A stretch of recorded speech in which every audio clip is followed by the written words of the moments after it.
Bismillahirrahmanirrahim. Assalamu alaikum. My name is Hassan and today we are going to display a Avada form only to login user in WordPress.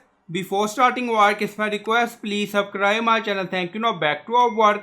So we are using Avada form builder. So this is our multi-step form. So we are going to display or show this form only for login user. Now go to edit form. So we are in edit form and then you see multiple option. Now you see general in Avada form option. So click on general and then you see enable member only form.